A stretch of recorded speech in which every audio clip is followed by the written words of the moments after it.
उन्होंने समझा ही नहीं। साहब मान्यवर काशीराम जी ने इतना समझाया इस देश के लोगों को और खासकर बहुजन समाज को।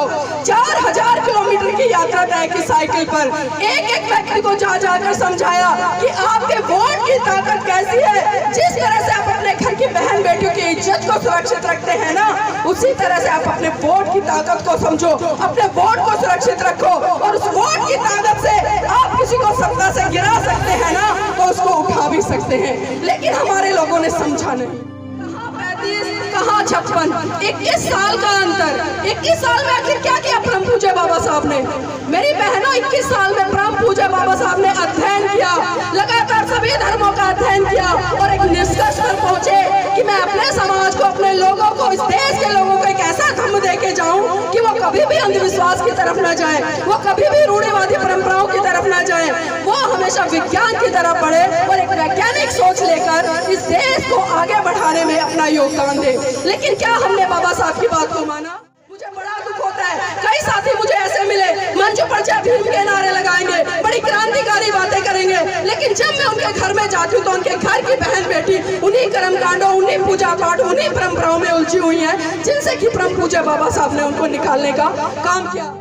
दारू छुड़वा दीजिए, उनके सिगरेट छुड़वा दीजिए, उनसे बीड़ी छुड़वा दीजिए, उनसे गुटखा छुड़वा दीजिए, जितनी भी नशीली चीजों का सेवन करते हैं वो छुड़वाइए और तीनों समय उनको संतुलित भोजन खिलाइए। मैं गारंटी से कहती हूँ कि जहाँ आपके पतियों की 10 साल लंबी उम्र होगी, वहाँ पर आप भी जो नशीली चीजें इनको छुड़वाते हैं और समय पर खाना देती है तो वो 50 साल और ज्यादा जिएंगे।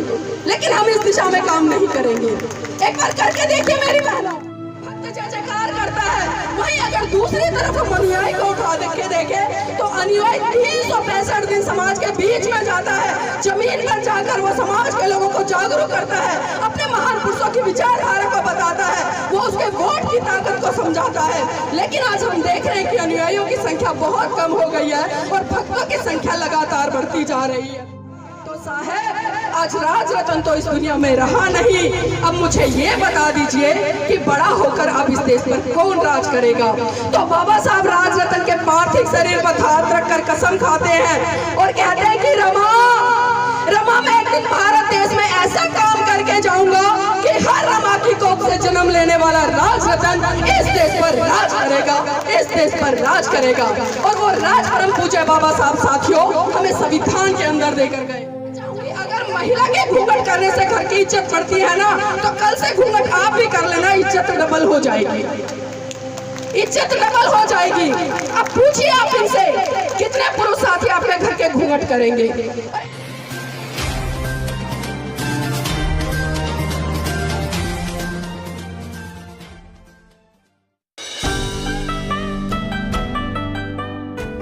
समस्त भारतीय नारी के मुक्तिदाता, बहुजनों के मुक्तिदाता, दुनिया का सूरज, ज्ञान का प्रतीक, संविधान के रचयिता परम पूज्य बाबा साहब को सत सत नमन करते हुए बहुजनों को भारत में सत्ता के गलियारों तक ले जाने वाले साहब मान्यवर काशीराम जी को नमन करते हुए और इस देश में शिक्षा की अलग जगाने वाले राष्ट्रपिता ज्योतिबा फूले और माता सावित्रीबाई फूले जी को नमन करते हुए और इस देश में अपनी जूती की नोक से पाखंडवाद को धराशायी करने वाले पेरियार जी को नमन करते हुए और अपनी 20 बीघे जमीन को बेचकर सच्ची रामायण का इतिहास रचने वाले ललित सिंह पेरियार यादव जी को मेरा कोटि कोटि नमन। और खासकर इस पावन धरती, इस गांव की पावन धरा और इस गांव के इतने बुद्धिजीवी लोग और खासकर मेरी मातृशक्ति आप सभी को मेरा क्रांतिकारी जय भीम, नमो बुद्धाय।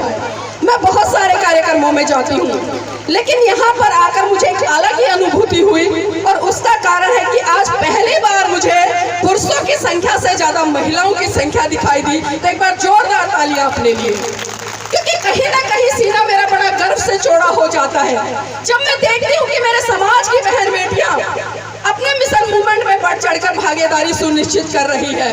आज हम परम पूज्य बाबा साहब की 132वीं जयंती मना रहे हैं, लेकिन मेरा एक सवाल है, क्या हम सही रूप में आज परम पूज्य बाबा साहब की जयंती मना रहे हैं या फिर हम उन भक्तों की तरह हैं जो साल में 2-2 बार जय भीम के नारे लगाकर या जय भीम का उद्घोष करके या अपने महान पुरुषों की जय जयकार करके रह जाते हैं?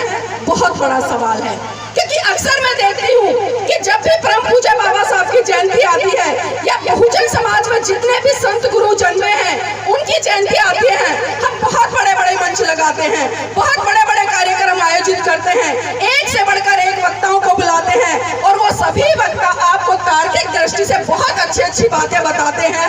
लेकिन दुख होता है कि अगली बार जब वो वक्ता आपके बीच में आते हैं, जिन हालातों में वो आपको एक साल पहले छोड़कर गए थे उन्हीं हालातों में आप दोबारा से दिखाई देते हैं। तो क्या सही रूप में ये अपने महान पुरुषों का सम्मान है?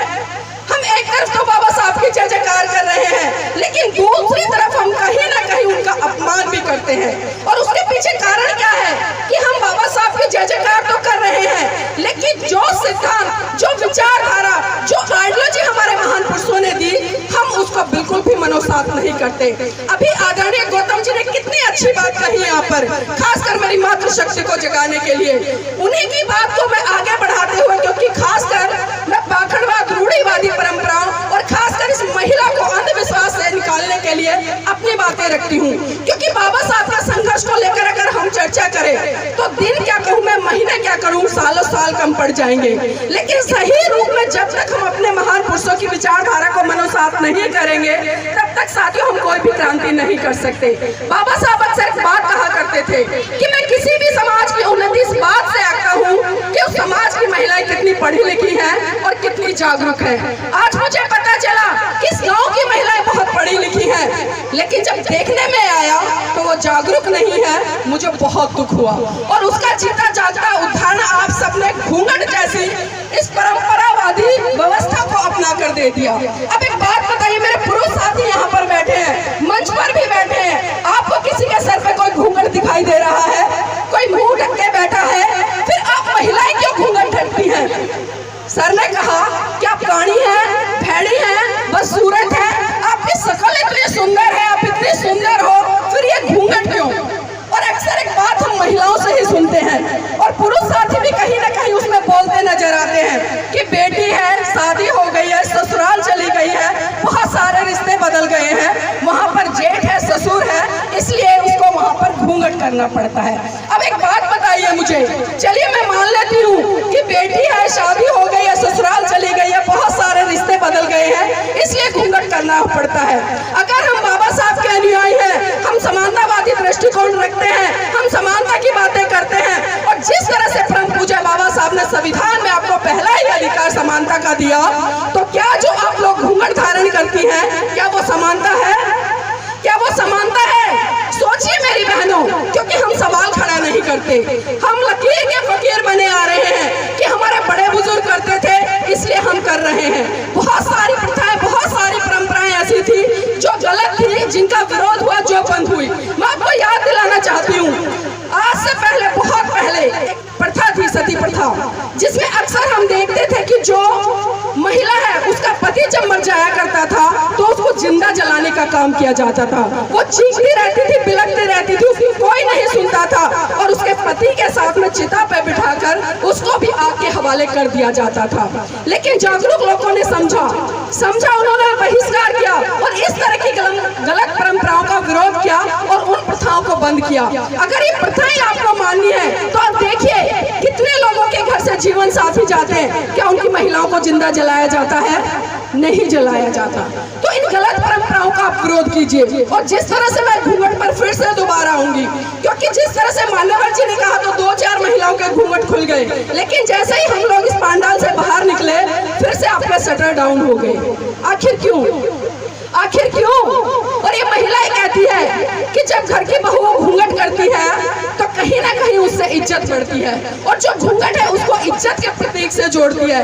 मेरी मातृशक्तियों और मेरे भाइयों बहनों, मैं आपको कहना चाहूंगी, अगर महिला के घूंघट करने से घर की इज्जत बढ़ती है ना, तो कल से घूंघट आप भी कर लेना, इज्जत डबल हो जाएगी, इज्जत डबल हो जाएगी। अब पूछिए आप इनसे, कितने पुरुष साथी आपके घर के घूंघट करेंगे?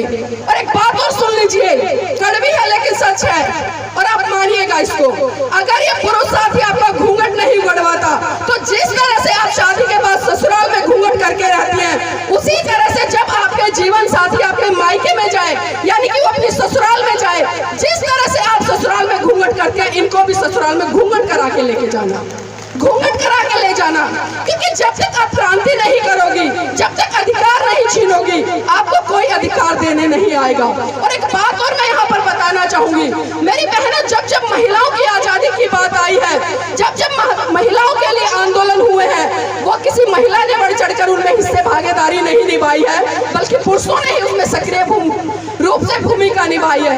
अगर मैं परम पूज्य बाबा साहब की बात करूं, क्योंकि आज हम परम पूज्य बाबा साहब की जयंती मना रहे हैं, तो उनके जीवन से जुड़ी हुई 2 घटनाओं का जिक्र मैं हमेशा मंच से करती हूँ। और उसके पीछे कारण है कि जो संघर्ष, समर्पण, बलिदान और जो त्याग परम पूज्य बाबा साहब ने किया, और जिस त्याग के आंसू उन्होंने रोए, आज मैं चाहती हूँ मेरे समाज की बहन बेटियां, मेरे समाज का युवा उस संघर्ष के आंसू को महसूस करे और उस पीड़ा को महसूस करे कि अगर परम पूज्य बाबा साहब आपको संविधान में तमाम वो हक अधिकार नहीं देते, तो आज ये मेरी नारी शक्ति पुरुषों के बराबर इस तरह से कुर्सी पर ना बैठी होती। मेरी बहनों, बात उस समय की है जब परम पूज्य बाबा साहब बम्बई हाई कोर्ट में प्रैक्टिस कर रहे थे। उनके पास अचानक खबर पहुंची कि साहब, आपका बेटा राजरतन बहुत बुरी तरह से बीमार है और अपने जीवन की अंतिम सांसें ले रहा है।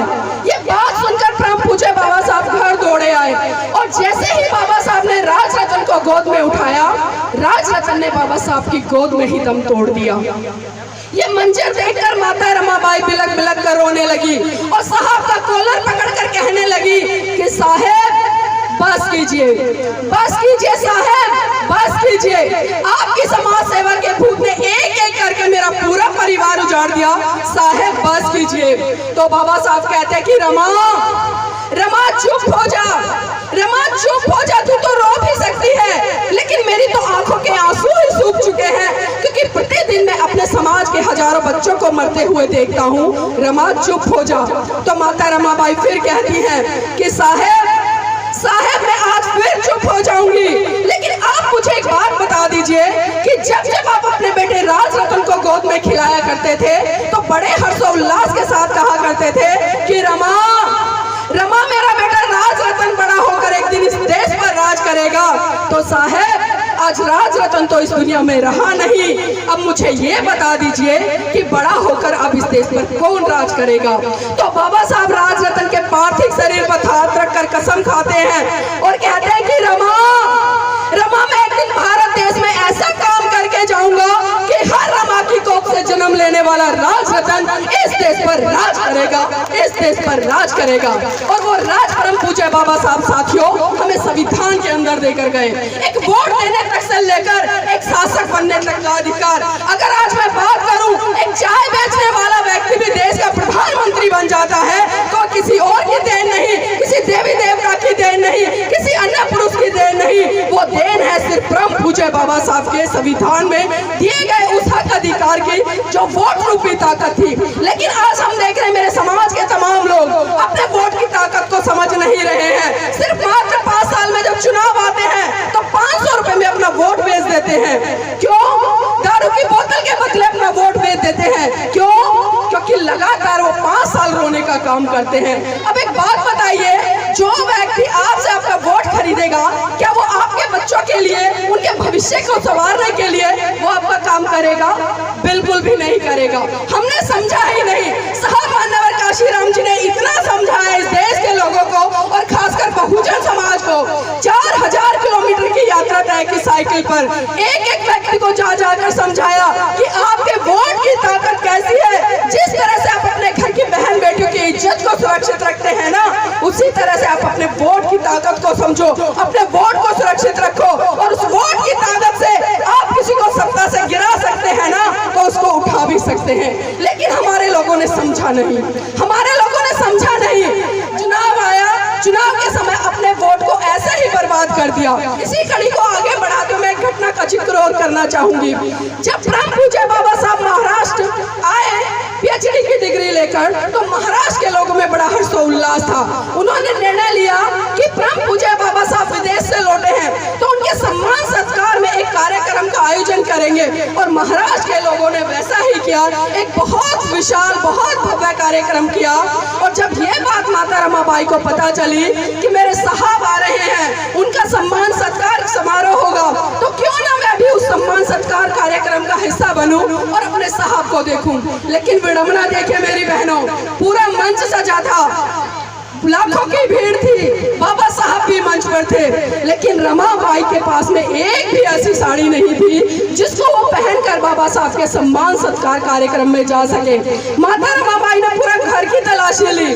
अचानक उन्हें ट्रंक में साहू जी महाराज के द्वारा बाबा साहब को एक पगड़ी भेंट की गई थी सम्मान के रूप में। वो पगड़ी दिखाई दी और माता रमाबाई ने उस पगड़ी को निकाला और जहां जहां से उनकी साड़ी फटी हुई थी उस साड़ी पर लपेट कर बाबा साहब के सम्मान सत्कार कार्यक्रम में वो चली गई। अब एक बात बताइए, जब किसी के पति का सम्मान सत्कार समारोह हो रहा हो तो उसकी पत्नी को कहाँ होना चाहिए? मंच पर होना चाहिए, मंच पर होना चाहिए ना। लेकिन आपको जानकर आश्चर्य होगा कि माता रमाबाई ना तो मंच पर थी, ना पहली पंक्ति में थी, ना दूसरी पंक्ति में थी। यहाँ तक कि अगर मैं बात करूं जो लाखों की भीड़ थी, दूर दूर तक माता रमाबाई कहीं दिखाई नहीं दे रही थी। बाबा साहब भी मन से भाषण देते हुए कहीं ना कहीं एक उम्मीद से टकटकी लगाकर निहार रहे थे कि मेरी रामू मुझे दिखाई दे, लेकिन बाबा साहब को भी लाखों की भीड़ में माता रमाबाई कहीं दिखाई नहीं दी। काफी लंबे समय तक भाषण हुआ। भाषण देते देते अचानक बाबा साहब की नजर भीड़ के पीछे दूर एक पेड़ था, उस पेड़ के पीछे पड़ी। वहां पर एक महिला खड़ी थी और वो टकटकी लगाकर छुपके से बाबा साहब को निहार रही थी। बाबा साहब समझ गए, बाबा साहब समझ गए कि ये कोई और नहीं, वो महिला मेरी रामू है। और वो ये भी समझ गए कि वो भीड़ के बीच में क्यों नहीं आई, वो मंच तक क्यों नहीं आई, क्योंकि बाबा साहब जानते थे कि जितने संघर्षों से माता रमाबाई ने बाबा साहब का साथ दिया, अपने बच्चों को पढ़ाया, लेकिन विडंबना देखिए कि वो एक एक करके गरीबी में, भूखमरी में और दवाई के अभाव में बीमारी से माता रमाबाई के 3-3 बच्चे चले गए जब बाबा साहब विदेश में पढ़ाई कर रहे थे। और साथियों, मंच पर भाषण खत्म करके प्रभु के बाबा साहब सीधे भीड़ को चीरते हुए माता रमाबाई के पास पहुंचे और माता रमाबाई का हाथ पकड़कर बोले कि रमा, ऐसा नहीं है कि मैं तेरा श्रृंगार नहीं कर सकता। रमा, ऐसा नहीं है कि मैं तेरा सत्कार नहीं कर सकता। रमा, ऐसा नहीं है कि मैं तुझे आभूषणों से नहीं ला सकता। रमा, ऐसा नहीं है कि मैं तुझे सुंदर सुंदर साड़ी नहीं पहना सकता। रमा, जितनी जिम्मेदारी मेरी तेरे प्रति है उससे कहीं ज्यादा जिम्मेदारी मेरी इस भारत देश की महिलाओं के प्रति है, जिनको आज शरीर ढकने तक के लिए कपड़े नहीं मिलते। तो मेरी बहनों सोचिए, मेरी बहनों समझिए कि जिस माता रमाबाई ने आपके लिए इतना संघर्ष किया, इतना समर्पण किया, इतना त्याग किया, बाबा साहब ने किया। जिस माता रमाबाई ने एक अच्छी साड़ी भी नहीं पहनी, आज उनके बलिदान के कारण आप 1 लाख रुपए की साड़ियां तक पहन रही हैं। तो एक गर्व की बात है हमारे लिए कि हमें सीखना पड़ेगा उस माता रमाबाई से जिसके संघर्ष के कारण बहुजन समाज की महिलाएं आज 10,000 से लेकर 1-1 लाख रुपए की साड़ियां पहन रही हैं। लेकिन क्या हमने उनके संघर्षों को समझा? क्या हमने उनके बलिदान को समझा? मैंने कहा आज हम भक्त तो बन गए हैं, क्योंकि भक्तों का काम क्या होता है, साल में जितने भी महान पुरुषों की जयंती आएंगी जोर जोर से जय भीम के नारे लगा लेंगे, उनकी जयंतियां मना लेंगे। जब उनका परिनिर्वाण दिवस आएगा तो उनके पे हम हार चढ़ा लेंगे। क्या इसी दिन के लिए उन्होंने संघर्ष किया? क्या इसी दिन के लिए उनका बलिदान रहा? लेकिन अगर मैं बात करूं अनुयायी होने की, क्योंकि भक्त और अनुयायी में बहुत बड़ा फर्क है। भक्त जय जयकार करता है, वहीं अगर दूसरी तरफ हम अनुयायी को उठा के देखें तो अनुयायी 365 दिन समाज के बीच में जाता है, जमीन पर जाकर वो समाज के लोगों को जागरूक करता है, अपने महान पुरुषों की विचारधारा को बताता है, वो उसके वोट की ताकत को समझाता है। लेकिन आज हम देख रहे हैं कि अनुयायियों की संख्या बहुत कम हो गई है और भक्तों की संख्या लगातार बढ़ती जा रही है। जिस तरह से दूसरे अंधभक्त जिनको हम कहते हैं और हमारे भी अंधभक्त हैं, दोनों में कोई फर्क नहीं है। मेरी बहनों, मेरे भाइयों, अगर आपको सही मायने में अपने महान पुरुषों की जयंती मनानी है तो सबसे पहले उनके इतिहास को पढ़े, उनके संघर्ष को पढ़े, उनके बलिदान को पढ़े और उन सभी तमाम बातों को पढ़कर उसको मनोसात करे और मनोसात करने के बाद अपने समाज के एक बच्चे को तैयार करे, एक बच्चे को तैयार करे ताकि आने वाले समय में आपके बच्चे किसी की गुलामी न करे। लेकिन आज मैं देखती हूँ कि मेरे समाज की बहन बेटियां ही नहीं बल्कि मेरे समाज के पुरुष साथी भी लगातार कर्म कांडों में उलझे रहते हैं, लगातार इस तरह के त्योहार मनाते हैं जिनसे हमारा कोई लेना देना नहीं है। मैं एक बार अपनी महिला साथी से पूछना चाहूंगी, क्योंकि साल में बहुत सारे त्योहार आते हैं, एक करवा चौथ का व्रत आता है, कितनी महिलाएं रखती? हाथ खड़ा कर लीजिए एक बार, ईमानदारी से ताली बजा लीजिए एक बार अपने लिए जोर से। अब मैं पुरुषों से पूछना चाहती हूँ, ये व्रत किस लिए रखती है महिलाएं? कोई भी बताए साथी। करवा चौथ का व्रत महिलाएं किस लिए करती हैं? नहीं बताओगे? चलिए महिलाएं साथी हैं, आप ही बता दीजिए किस लिए करती हैं? किस लिए करते हो? पीछे से आवाज आ रही है, पति की लंबी उम्र के लिए। सही बात है। आप करवा चौथ का व्रत इसलिए करती हो ताकि आपके पतियों की लंबी उम्र हो जाए, लेकिन आप अपने पतियों से पूछे कि आपकी लंबी उम्र के लिए कौन सा व्रत करते हैं? शायद एक भी नहीं करते। इसका मतलब क्या समझे कि आप जल्दी से लुढ़को और ये दूसरी ले आए? इसका मतलब तो यही हुआ ना। और एक चीज और देखिए, क्योंकि मैंने कहा ना हम चिंतन मनन नहीं करते हैं। मेरी बहनें पूरा दिन भूखी रहती हैं, शाम को करवा चौथ का व्रत खोलती हैं। अब एक बात बताइए, जब आप करवा चौथ का व्रत खोलती हैं तो छन्नी में से किसको देखती हैं? किसको देखती हैं? चांद को। बहुत अच्छे। किसको देखती हैं? चांद को। अब एक बात और सोचिए, जब आपका बच्चा कई बार शाम के समय रोता है तो ये महिला ही कहती है कि बेटा देख चंदा मामा निकल गया। क्या बोलती है?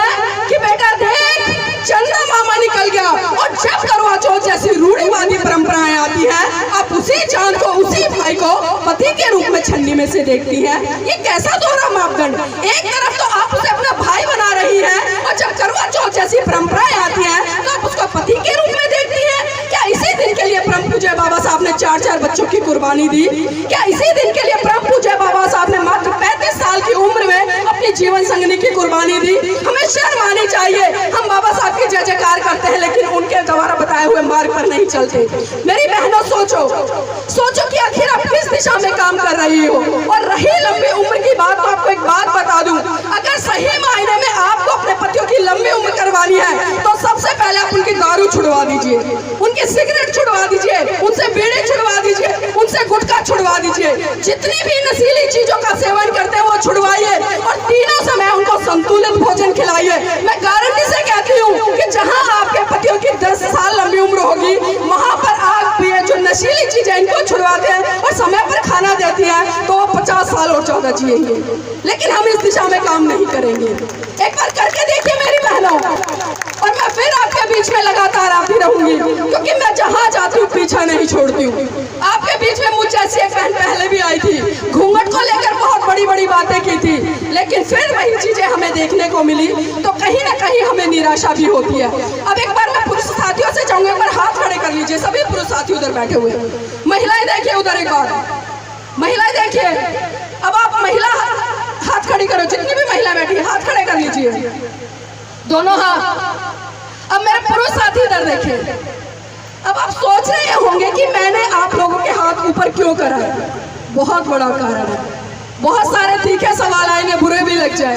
एक बात देखिए, यहाँ पर जितने भी पुरुष बैठे हैं किसी के भी हाथ में आपको कोई भी चूड़ी दिखाई नहीं दे रही, लेकिन मेरी महिलाओं ने 9-9, 10-10, 12-12 चूड़ियां पहनी हुई है। आप स्कूल में एक मुहावरा पढ़ते होंगे, चूड़ियां पहनकर घर में बैठ जाओ। अब मुझे ये बताइए, चूड़ियां किसका प्रतीक है? किसका प्रतीक है चूड़ियां? सभी पढ़े लिखे हो, किसका प्रतीक है? कायरता का, कमजोरी का, बुज़दिल का। अब मुझे ये मेरी मात्र शक्ति ही बताए, क्या आप कायर हो, क्या आप कमजोर हो, क्या आप बुज़दिल हो? तो फिर ये चूड़ियां किस लिए? ये चूड़ियां किस लिए? और आप ही ताना मारते हो जब आपके आस पड़ोस में कहीं झगड़ा हो जाता है और आपके पुरुष कहीं ना कहीं उस झगड़े को शांत करने के लिए चुपचाप घर में आके बैठ जाते हैं, तो मेरी महिला ही कहती है कि अरे जाओ चूड़ियां पहनकर बैठ जाओ, तुम्हारे बस की कुछ नहीं है। तो मेरी बहनों समझो आखिर क्या कर रहे हैं। और चूड़ियां पहनने से ही अगर आपके सुहाग की निशानी, क्योंकि बहुत सारी महिलाएं कहती है अरे चूड़ियां तो सुहाग की निशानी होती है और करवा चौथ के व्रत से लंबी उम्र होती है। मैं आपको बता दूं, मेरी शादी को 17 साल हो गए हैं। कितने? 17 साल। मैंने आज तो कोई पूजा पाठ नहीं किया, कभी करवा चौथ का व्रत नहीं रखा, और मेरे पति सही सलामत। एक बार एडवोकेट जयवीर प्रकाश जी खड़े हो जाओ। देखिए, जो लोग बात करते हैं कि करवा चौथ से लंबी उम्र होती है और जो महिलाएं करवा चौथ का व्रत नहीं करती उनके पति मर जाते हैं, मरने की तो बात बहुत दूर है, खांसी जुकाम भी नहीं होता।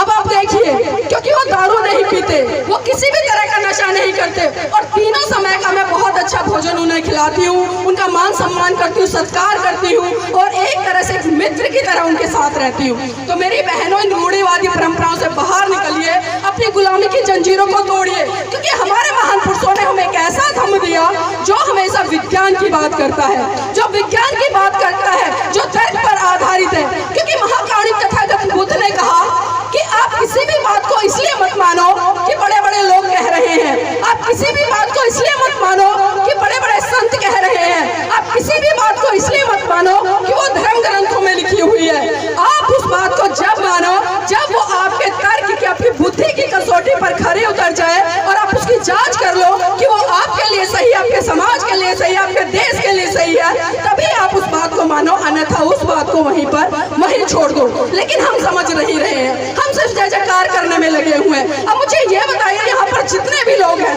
कितने लोग बौद्ध हैं? ईमानदारी से हाथ खड़ा करके बताइए, बौद्ध लोग कितने हैं? एक भी नहीं। हिंदू कितने हैं? हिंदू कितने हैं? सारे ही हैं शायद, सभी हिंदू है ना। अब मुझे एक बात बताओ, सन 1835 में परम पूज्य बाबा साहब ने एवला की धरती से घोषणा की कि मैं हिंदू धर्म में पैदा हुआ, ये मेरे बस की बात नहीं थी, लेकिन मैं हिंदू धर्म में मरूंगा नहीं, ये मेरे बस की बात होगी।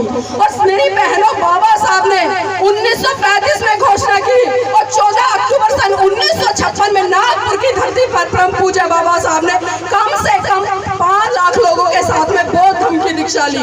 अब ये सोचिए कि परम पूज्य बाबा साहब ने कहाँ 35, कहाँ 56, 21 साल का अंतर। 21 साल में आखिर क्या किया परम पूज्य बाबा साहब ने? मेरी बहनों, 21 साल में परम पूज्य बाबा साहब ने अध्ययन किया, लगातार सभी धर्मों का अध्ययन किया और एक निष्कर्ष पर पहुंचे कि मैं अपने समाज को, अपने लोगों को, इस देश के लोगों को एक ऐसा धर्म दे के जाऊं कि वो कभी भी अंधविश्वास की तरफ न जाए, वो कभी भी रूढ़िवादी परंपराओं की तरफ न जाए, वो हमेशा विज्ञान की तरफ बढ़े और एक वैज्ञानिक सोच लेकर इस देश को आगे बढ़ाने में अपना योगदान दे। लेकिन क्या हमने बाबा साहब की बात को माना? नहीं माना। हम बाबा साहब की जय जयकार कर रहे हैं, हम बाबा साहब के नारे लगा रहे हैं, हम बाबा साहब के नाम से मोमबत्तियां जला रहे हैं, लेकिन सही रूप में हम बाबा साहब की बातों को नहीं मान रहे हैं। तो क्या हम अपने आप को बाबा साहब का अनुयायी कह सकते हैं? बताइए मुझे, क्या हम अपने आप को बाबा साहब का अनुयायी कह सकते हैं? नहीं कह सकते। तो मेरी बहनों, समझिए और जानिए कि आखिर आज हम किस दिशा में बढ़ रहे हैं। अगर आज मैं देश के सिनेरियो की बात करूं तो आज देश में जिस तरह का हालात बने हुए हैं, आज आपके घर की बहन बेटियां 6 बजे के बाद घर से नहीं निकल सकती। लगातार हमारी समाज की बहन बेटी के ऊपर अत्याचार, शोषण होता है। दिन दहाड़े हमारे समाज की बहन बेटी को जिंदा जला दिया जाता है। रात के अंधेरे में आपने हाथरस कांड सुना होगा। क्या कसूर था आखिर उस बेटी का? क्या कसूर था? लेकिन सत्ता पर बैठे हुए लोग लगातार इस तरह के जघन्य अपराधों को बढ़ावा भी देते हैं और जो लोग इस तरह की घटनाओं को अंजाम देते हैं उनको संरक्षित करने का भी काम करते हैं। तो अपने वोट की ताकत को समझिए, अपनी बुद्धिमत्ता का परिचय देते हुए सबसे पहले आप शिक्षित होइए और शिक्षित होने के बाद आप जागरूकता की तरफ बढ़िए। क्योंकि आज मैं देखती हूँ हमारे समाज में तमाम IPS ऑफिसर है, जज है, डॉक्टर है, इंजीनियर, एक से बढ़कर एक पदाधिकारी है, बड़ी बड़ी डिग्रियां उनके पास है, लेकिन जब जागरूकता की बात आती है वो मंचों पर तो बड़ी बड़ी बातें कर लेते हैं, लेकिन जब उनके घरों में हम कई बार जाकर देखते हैं मुझे बड़ा दुख होता है। कई साथी मुझे ऐसे मिले, मंचों पर जब भीम के नारे लगाएंगे, बड़ी क्रांतिकारी बातें करेंगे, लेकिन जब मैं उनके घर में जाती हूँ तो उनके घर की बहन बेटी उन्हीं कर्मकांडों, उन्हीं पूजा पाठ, उन्हीं परंपराओं में उलझी हुई है जिनसे कि परम पूज्य बाबा साहब ने उनको निकालने का काम किया। तो मेरी बहनों, मैं सिर्फ यहाँ से आपसे संकल्प तो नहीं लेकर जाऊंगी, लेकिन मैं उम्मीद करूंगी, क्योंकि वादे हम तोड़ देते हैं और वादे तोड़ने के लिए किए जाते हैं। लेकिन कोशिश कीजिएगा जब आप यहाँ की बेटी ही कहूंगी, मैं बहू नहीं कहूंगी, क्योंकि शादी के बाद भले थोड़ा बहुत परिवर्तन होता है, लेकिन जिस दिन आप लोगों ने अपने ससुर को पिता समझना शुरू कर दिया, अपनी सास को माँ समझना शुरू कर दिया, तो उस दिन से वो भी आपको बेटी के रूप में धारण कर लेंगी और ये रूढ़िवादी परंपराएं सारी खत्म हो जाएंगी। तो जाते जाते सिर्फ इतना ही कहना चाहूंगी अपनी बात को खत्म करने से पहले कि देखना बहुत कुछ है, देखना बहुत कुछ है, देखते रहिए, देखना बहुत कुछ है, देखते रहिए, करना बहुत कुछ है, करते रहिए। समाज आज भी बलिदान मांगता है, पर सच तो यह है मेरे ईमान मांगता है, आपका ईमान मांगता है। जय भीम, नमो बुद्धाय।